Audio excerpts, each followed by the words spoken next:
2023. Buenos días. Continuando con el curso internacional de cirugía oculoplástica, vía larimales, órbita y oncología ocular 2023, doctor Emerson Mantilla Tirado. Hoy tenemos el tema cambios involutivos del tercio medio facial a cargo de la doctora Paola Penas. Adelante, doctora. Bien, buenos días. Entonces, el día de hoy vamos a desarrollar el tema de los cambios involutivos del tercio medio facial.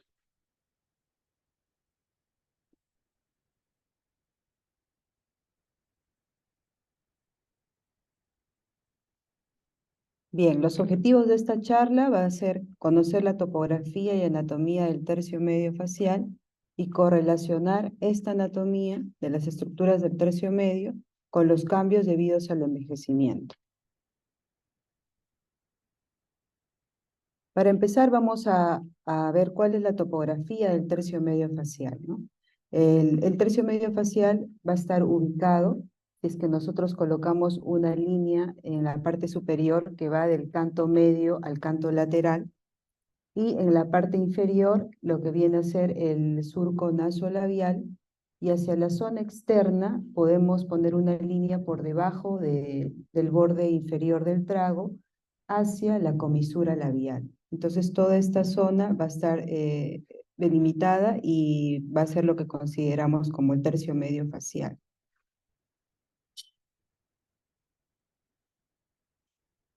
Bien, este tercio medio facial va a tener una irrigación y una inervación, lógicamente, ¿no? Si hablamos de la irrigación, va a estar dada básicamente por la arteria facial. La arteria facial con sus ramas para el labio inferior, para el labio superior, para el dorso de la nariz, la rama terminal que viene a ser la arteria angular. Y si hablamos de la inervación, vamos a tener las ramas del nervio facial, básicamente la rama bucal, la rama cigomática y la parte sensitiva que va a estar dada por el quinto dos. Como ya hemos visto entonces cuál es la delimitación de esta zona, se dice que va a haber una diferencia en cuanto a la forma de esta zona de acuerdo a la edad. Cuando hablamos de unos pacientes jóvenes, la forma del tercio medio facial viene a ser triangular y la base viene a ser con ubicación superior por el soporte de las estructuras que están en esta zona. Cuando va a haber un debilitamiento de las estructuras musculares, de los ligamentos, de las almohadillas, etcétera, que vamos a ir viendo en la charla, va todo esto y el efecto de la gravedad va a caer de tal forma que en la vejez este va a tener una forma triangular, pero la base va a ser hacia la parte inferior. El esqueleto del tercio medio facial va a estar formado básicamente por dos huesos, el hueso malar y el hueso maxilar, ¿no? Entonces estos van a dar una proyección y sobre estos huesos va a estar apoyada la mejilla. Entonces la mejilla, que es más que todo una zona topográfica del tercio medio facial, va a tener en la parte súper externa a la zona malar y en la parte inferior interna a la zona maxilar, pero también va a cubrir a este nivel lo que viene a ser el vestíbulo de la cavidad bucal. Este hueso, este esqueleto, nos va a servir para ciertas inserciones ligamentosas y algunas inserciones musculares también, ¿no? Entonces es muy importante considerar para estas dos estructuras. Entonces, el hueso va a definir lo que viene a ser el soporte malar. Si hablamos de un paciente joven con las estructuras in situ, pues vamos a ver que va a haber una proyección del reborde orbitario inferior hacia adelante, lo que dice que va a sostener todas las estructuras que van a estar a nivel del ojo, ¿no? Entonces, generalmente, la córnea tiene que estar más o menos unos 8 milímetros por detrás del reborde orbitario inferior, ¿no? Y tiene que estar unos 10 a 16 milímetros por delante del reborde orbitario lateral, ¿no? Cuando pasan los años con el debilitamiento de las estructuras, pues vamos a ver que más bien la córnea va a tener una proyección anterior y el soporte malar ya no va a ser soporte, sino que va a estar hacia atrás. Con respecto a los tejidos blandos de esta zona, básicamente vamos a dividirlo en 5 partes, ¿no? Primero vamos a tener a la piel, luego de la piel vamos a tener al tejido celular subcutáneo. Detrás del tejido celular subcutáneo va a haber una estructura muy importante que va a ser el sistema músculo aponeurótico superficial. Este sistema músculo aponeurótico superficial va a estar formado por todos los músculos que vamos a encontrar a nivel de la cara y también por todo el tejido fibroso, ¿no? Entonces, antes, cuando se realizaban cirugías de levantamiento, se creía que solo se tenía que trabajar a nivel de la piel, pero de una vez que se ha visto que tenemos este sistema músculo aponeurótico, que así se ha denominado, pues el nivel a donde se va a trabajar cuando queremos realizar un tratamiento de levantamiento viene a ser en este sistema, ¿no? Después del sistema músculo aponeurótico superficial vamos a tener tejido areolar laxo, que básicamente va a estar formado por espacios y también por ligamentos, y finalmente vamos a tener estructuras más profundas, que van a ser las fascias profundas y los músculos. ¿De qué músculos hablamos a este nivel? Del músculo macetero y del músculo temporal. Entonces, de aquí en adelante vamos a denominarlo el SMAS, ¿no? La abreviatura. Como vamos a ver en esta vista, aquí se va a mostrar mejor lo que viene a ser la parte muscular. Entonces, de afuera hacia adentro vamos a tener la piel, luego vamos a tener el tejido celular subcutáneo, después tenemos el sistema músculo aponeurótico superficial, que va a estar formado por la porción orbitaria del músculo orbicular, va a estar formado por los músculos cigomático mayor y menor, el elevador del labio superior también, ¿no? Y después vamos a tener un plano que es subesmas, o también formado por lo que viene a ser los ligamentos, ¿no? Y finalmente la parte profunda, que va a estar dada por los músculos masticadores, que viene a ser el músculo macetero y el músculo temporal.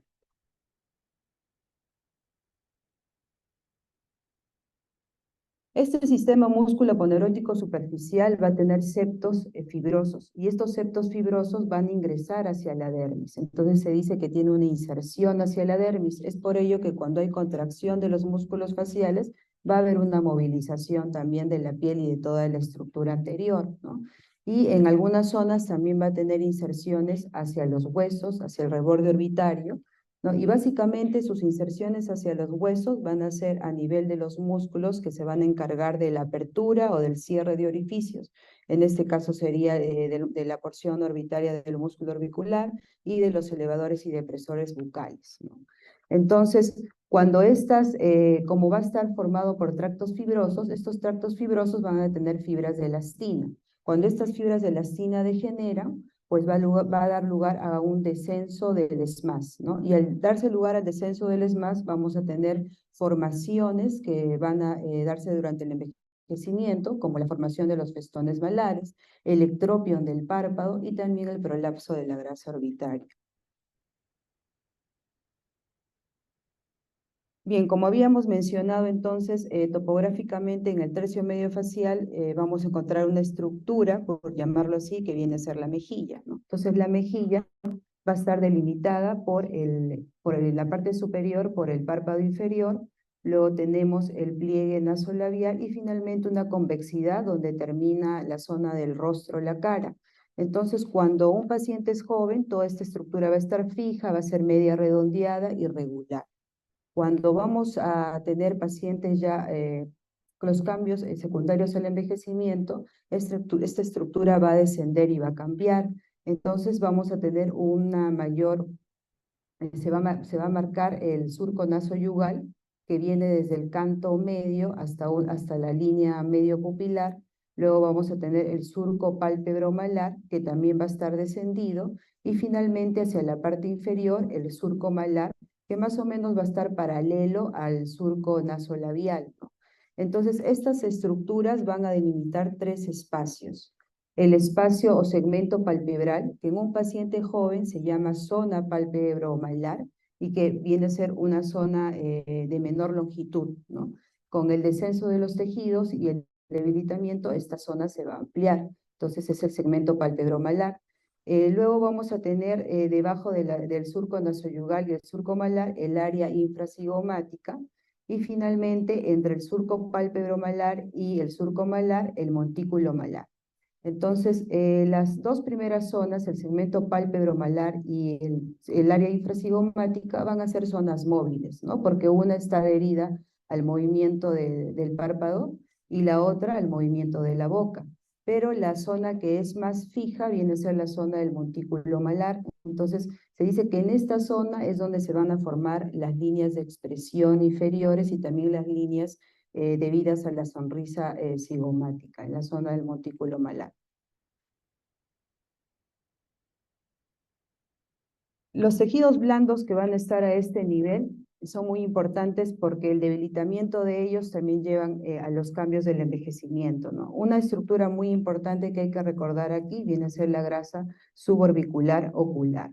Entonces, en esta zona vamos a tener a la porción orbitaria del músculo orbicular, detrás de ella lo que se conoce como el SOF o la grasa suborbicular.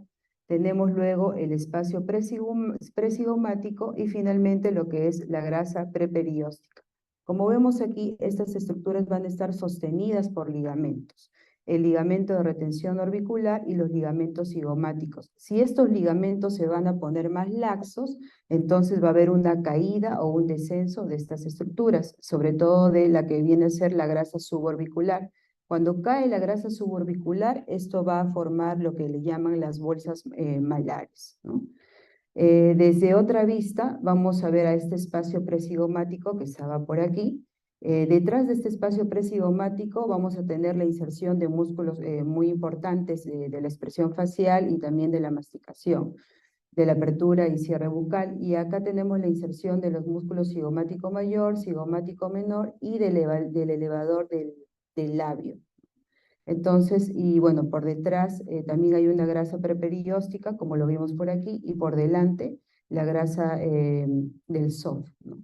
Entonces, como vemos acá, también están los ligamentos que básicamente sirven de sostén, ¿no? Retienen esta zona y la fijan hacia un nivel, ¿no? Caen estos ligamentos, pues cae toda esta zona, ¿no? Se debilita. El pliegue nasoyugal, que viene a ser esta estructura, como lo habíamos visto en diapositivas anteriores, va a partir desde el canto medio hasta la línea media popular y es lo que conocemos generalmente como las ojeras, ¿no? Anatómicamente, este pliegue va a estar más o menos a la altura o del nivel del músculo orbicular y del elevador del labio superior y va a tener inserciones, se dice que está definido por las inserciones musculodermales del músculo elevador propio del labio y del ligamento órbito-malar.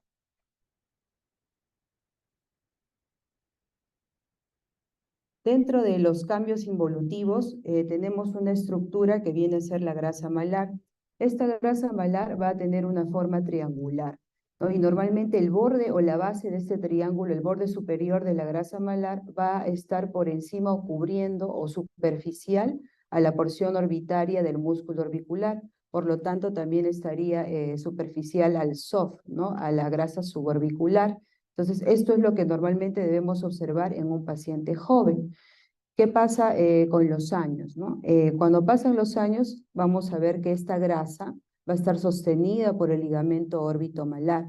Si este ligamento órbito-malar va a estar laxo, entonces va a descender y vamos a observar cómo esta grasa también está descendiendo, ¿no? Al descender va a dejar libre este borde del músculo orbicular y va a dejar libre, digamos, al SOF, ¿no? Entonces esto va a hacer que vaya una mayor amplitud, como vamos a observar, del párpado inferior y que se forme una mayor depresión en esta zona, a lo que se llama una esqueletonización del párpado inferior, ¿no? Que se debe a este descenso de la almohadilla grasa malar por laxitud del ligamento órbito-malar.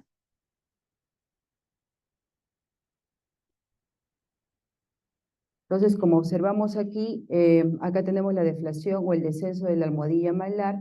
Esta almohadilla malar cuando desciende se va a ir hacia abajo y adentro y esto va a hacer que veamos una zona más abultada a este nivel, pero también va a producir una mayor marcación del pliegue nasolabial. Como veíamos aquí, este descenso va a aumentar esta amplitud, va a hacerlo, esta zona va a estar con mayor depresión y también va a haber un descenso de los músculos adyacentes y la zona malar va a estar más aplanada.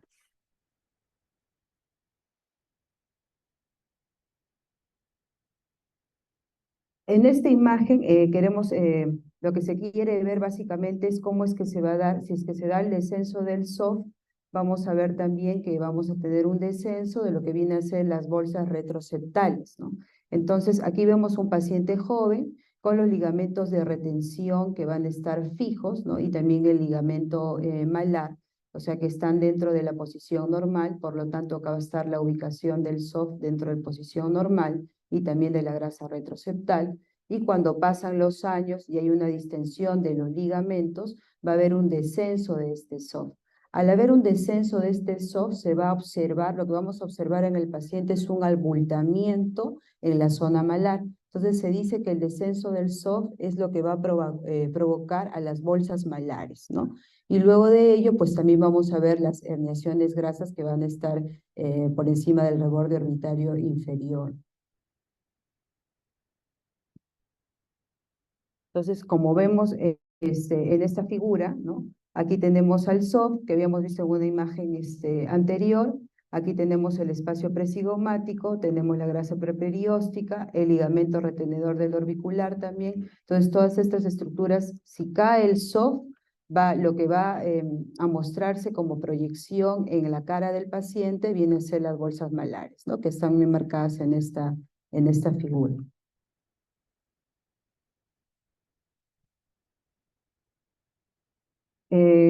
Aquí vamos a ver cómo tenemos este pliegue, ¿no?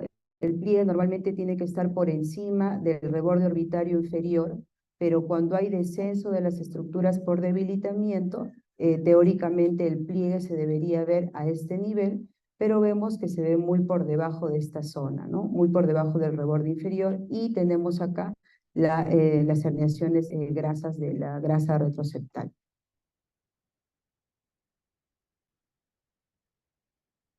Entonces, dentro de los cambios involutivos que hemos observado, también vamos a tener, con respecto al músculo orbicular, va a haber una pérdida del tono y elongación del mismo.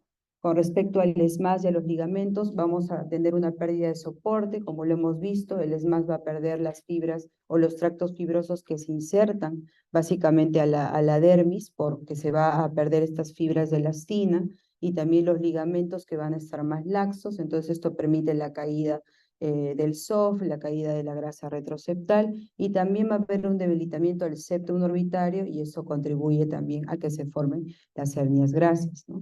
Entonces, en esta paciente vamos a tener la grasa retroseptal, las bolsas. También tenemos un abultamiento a nivel malar, que viene a ser por la caída de la grasa suborbicular.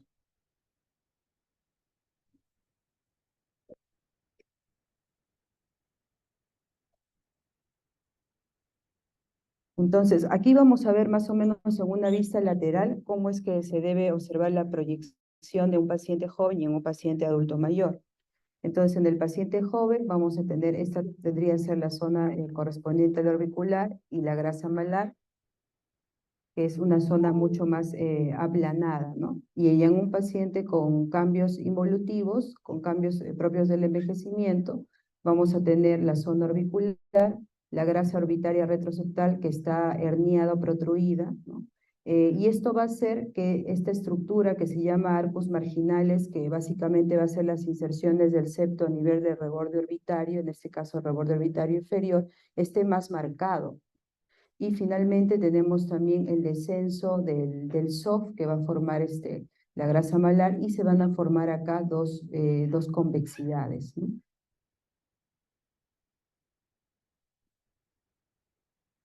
Bueno, y aquí vamos a observar prácticamente lo mismo de la diapositiva anterior, ¿no? Una paciente que tiene un prolapso, una herniación grasa retroseptal, ¿no? Luego vamos a tener aquí también la grasa o la bolsa malar, cómo se forma aquí un nivel y otro nivel. Y bueno, esto se describía en esta figura luego de haber hecho una blefaroplastía para poder eliminar la herniación grasa. Se hace una suspensión del soft, y con eso se llega a un aplanamiento de la zona, ¿no? Como parte ya de un tratamiento estético. Finalmente, entonces, un resumen de los cambios que se van a dar en el tercio medio facial, ¿no? Si vemos un rostro joven, vamos a tener una altura palpebral aquí corta, ¿no? El reborde orbitario inferior, ¿no? La bolsa adiposa va a estar alta y el surco nasolabial va a ser superficial, ¿no? En un paciente ya con los cambios propios del envejecimiento va a haber un descenso, ¿no? Una mayor altura palpebral, como habíamos visto, va a ser la esqueletonización orbitaria. Vamos a ver también la bolsa adiposa malar que va a estar baja, va a estar abultada hacia abajo y adentro, lo que va a hacer que se marque más el surco nasolabial, ¿no? Que es más profundo, y va a haber también ya cambios en el cuello, tosis del platisma y bueno, lo que viene a ser la papada, ¿no? Entonces, finalmente, como conclusiones de esta charla, el conocimiento anatómico va a ser relevante y es imprescindible para conocer los cambios asociados con el envejecimiento. Tanto las estructuras óseas, ligamentarias y los tejidos blandos van a ser los soportes principales del tercio medio facial, y no solo el tercio medio facial, sino de toda la cara, la parte superior, la zona frontal, la parte inferior, el músculo platisma, y van a ser responsables de los cambios involutivos, ¿no? Y bueno, finalmente la comprensión de la anatomía y de cómo estas estructuras se van a interrelacionar es esencial para la posible consecución de tratamientos médicos y o quirúrgicos, que no es el objetivo de esta charla. Gracias.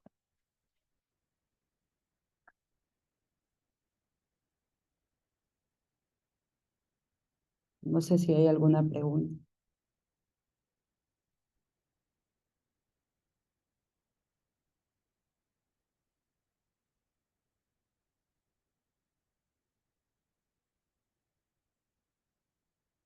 Muchas gracias, doctora Paola Penas. No sé si dentro del auditorio hay alguna pregunta. La importancia de la anatomía, ¿no? Para comprender estos cambios y para después proponer correcciones en los pacientes que nos lo piden, ¿no? Claro que la parte, digamos, de estas correcciones muchas veces es para mejorar algunas patologías que vemos comúnmente, ¿no? Dentro de ellas, el entropión, el ectropión, pero otras cosas más, muchas veces el paciente puede solicitar.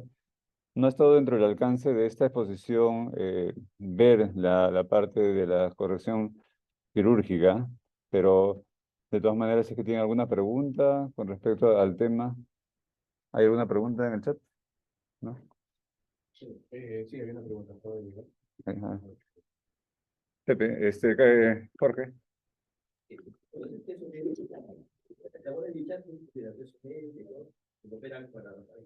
No, es lateral. Ujú.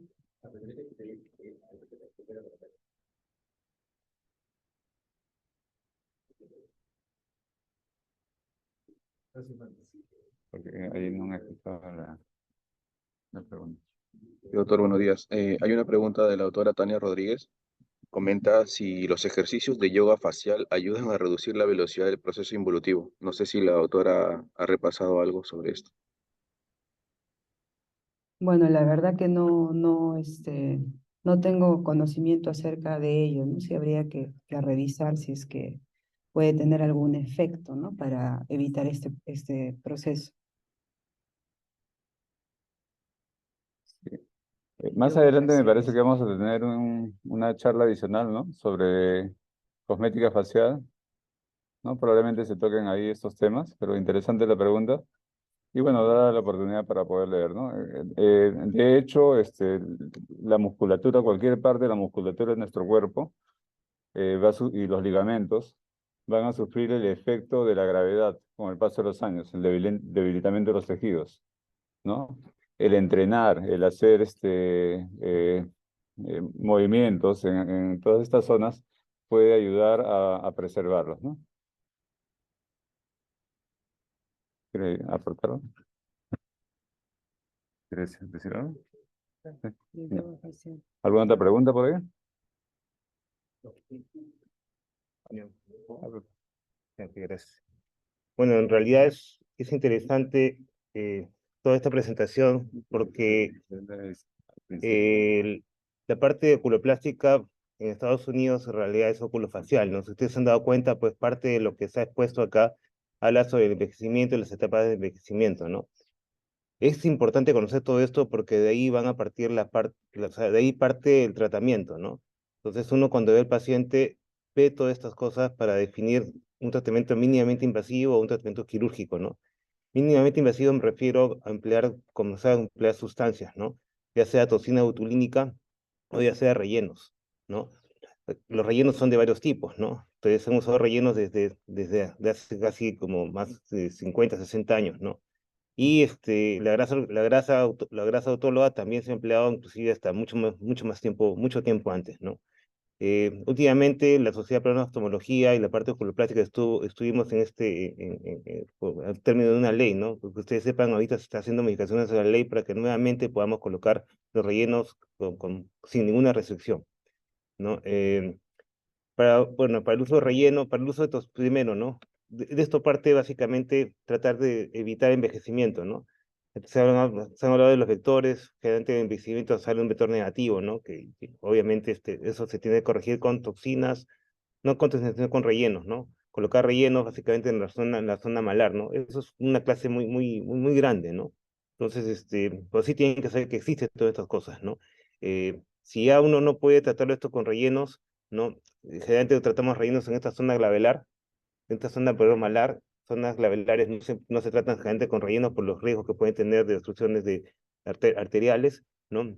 Se tratan partes de gallos con toxina botulínica, ¿no? La parte se puede tratar con hilos también, se tratan hilo de suspensión, que también va a ser una clase, o son cosas que tienen que conocer. Entonces, hay muchas armas, ¿no?